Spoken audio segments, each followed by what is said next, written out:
आज की इस वीडियो में आपसे बात करूंगा selection of a foreign language.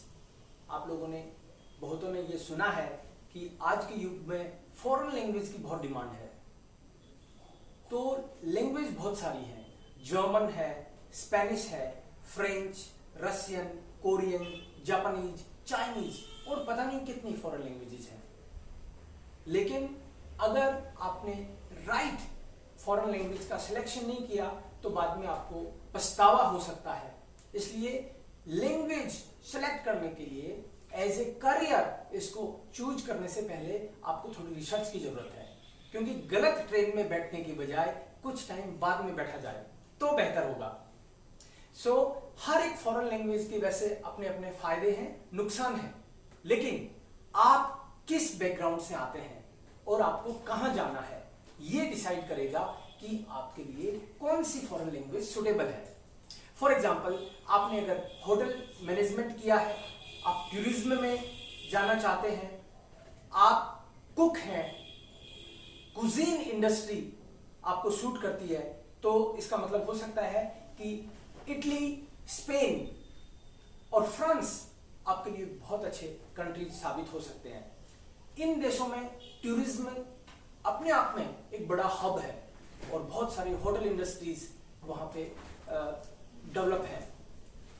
अगर आपने फ्रेंच लैंग्वेज का ऑलरेडी मन बना लिया है तो आप ये मान के चलिए कि डिजाइनिंग के फील्ड में, फैशन के फील्ड में और आर्किटेक्चर, म्यूजिक, इन फील्ड्स में भी आपके लिए बहुत संभावनाएं हैं।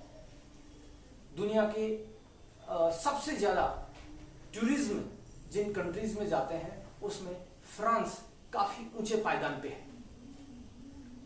अगर आप जर्मनी के बारे में सोच रहे हैं तो डेफिनेटली इंजीनियर्स और डॉक्टर्स और नर्सेज और ऐसे तमाम, वैसे तो एक अलग वीडियो में मैंने बताया है जर्मनी में कौन कौन से फील्ड की ज्यादा डिमांड है, बट आप ये मान के चलिए इंजीनियरिंग और नर्सिंग, मेडिकल लाइन, इन दो फील्ड्स में हर किसी का वहां पे सिलेक्शन होने की संभावना है। अगर आपका शॉपिंग मकसद है तो दुबई शॉपिंग और फैशन के लिए आजकल काफी पॉपुलर होता जा रहा है। जापानीज और चाइनीज के बारे में आपका क्या ख्याल है? सबसे पहले तो आदमी ये चेक करता है कि इससे पैसे कितने कमाऊंगा मैं। अगर आप पैसे के लिए कोई लैंग्वेज सीखना चाह रहे हैं तो डेफिनेटली जापानीज और चाइनीज आपके लिए काफी बेहतर विकल्प हो सकते हैं। लेकिन आजकल चाइना के साथ भारत का रिलेशन अच्छा नहीं है, इसलिए बहुत सारी कंपनियां, चाइनीज कंपनियां अपने बोरिए बिस्तर समेट के रवाना हो रही हैं और कुछ हो जाएंगी। इसलिए उस लैंग्वेज का सिलेक्शन हो सकता है इतना फायदेमंद साबित अभी ना हो। इसलिए चाइनीज और जापानीज के बारे में आप सोच रहे हैं, then go for Japanese. Definitely you are going to win, you are going to select right language. Then Asian languages में जापानीज और कोरियन का कोई मुकाबला नहीं है वर्तमान में। जापानीज लैंग्वेज सीखने का एक बेनिफिट ये भी है कि इजी टू मूव, मतलब जापान में जाके आपको बसने के, जापान में मूव करने के बहुत ज्यादा संभावनाएं हैं। जापान की सैकड़ों कंपनियां भारत में वर्तमान में काम कर रही है और राजस्थान के नीमराना में अकेले एक ही जगह पे सैकड़ों कंपनियां, I think more than 400 companies यहां पे काम कर रही हैं। तो उनको लगातार ट्रांसलेटर्स की या फिर बैक ऑफिसेज में जापानीज बोलने वालों की जरूरत रहती है उनको। इसके अलावा आप कौन सी लैंग्वेज सोच सकते हैं?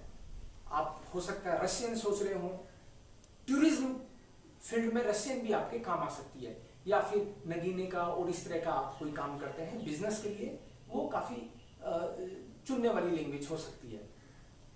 जर्मन लैंग्वेज अगर आप सेलेक्ट करते हैं तो डेफिनेटली मल्टीनेशनल कंपनीज में काम करने के लिए बेहतरीन सिलेक्शन आपका हो सकता है। आप जो भी बड़ी कंपनियां, मेनली ऑटो इंडस्ट्रीज जैसे मर्सिडीज है, BMW है, सीमेंस है, सीमेंस तो कई सारे फील्ड्स में है, ऑटो की बात नहीं है, लेकिन फॉक्सवैगन है, ऐसी बहुत सारी तमाम कंपनियां जिनमें आप काम कर सकते हो।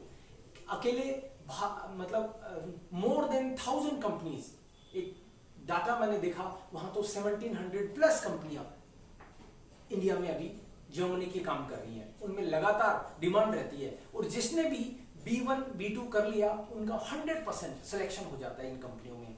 फिर इस बात से कोई फर्क ही नहीं पड़ता आपका बैकग्राउंड क्या रहा है।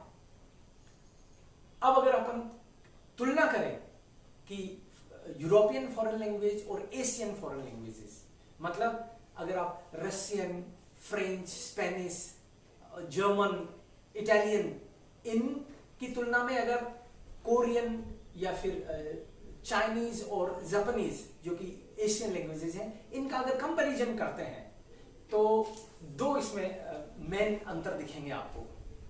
एक तरफ जब आप यूरोपियन लैंग्वेजेस सीखते हैं तो उनका बैकग्राउंड, उनका बेस ABCD होता है, इसलिए आपको थोड़ा इजी लगता है।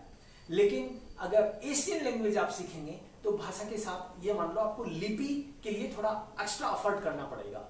देख के एक बार तो आपको समझ नहीं आएगा, ये नी हाउ मा हन हाउ, ये इस तरह का मामला है। उसमें आपको थोड़ी फोटो सी फोटो, पिक्टोरियल लैंग्वेज इसको कह सकते हैं हम लोग, ये पिक्टोरियल भाषाएं हैं, इनमें आपको एफर्ट ज्यादा देना पड़ेगा।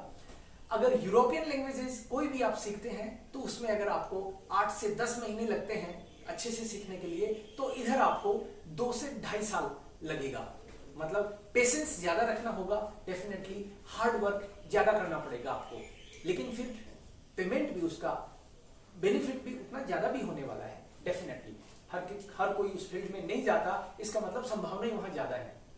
तो इस तरीके से दोस्तों लंबा वीडियो नहीं बना के मैं आपको यही बताने वाला था इस वीडियो में कि आप कौन सी भाषा का सिलेक्शन करें। आपने देख लिया आपका बैकग्राउंड क्या है और आपका पर्पज क्या है। आप हायर स्टडीज के लिए भी अगर सीखना चाहते हैं भाषा, यूरोपियन लैंग्वेज में German would be the best option, because बहुत सारी German universities, maximum German universities जो गवर्नमेंट की हैं, वहां पे पैसा नहीं लगता, वहां आपको रहने का, अपना लिविंग अकोमोडेशन, फूड जो है ये इंतजाम करना पड़ता है। प्लस आपके अकाउंट में वो एक सिक्योरिटी चाहते हैं, वो पैसा भले ही आप ही का है लेकिन आपके पास रहना जरूरी है, ताकि वो इंश्योर हो जाए कि आप वहां जाके पढ़ाई पे ही फोकस करोगे, कमाने में दिमाग नहीं लगाओगे शुरू में। तो दोस्तों ये कुछ बेसिक बातें मैंने आपको selection of the foreign language, right foreign language के बारे में बात की। इसके रिगार्डिंग आपको और भी कुछ जानकारी चाहिए तो आप प्लीज कमेंट सेक्शन में जरूर लिखिएगा। जरूरत पड़ी तो फिर एक वीडियो हम बना सकते हैं, कैसे सीखें इस बारे में, कहां पे सीखें इस बारे में, और सारी बातें की जा सकती है। Thank you so much for watching the video.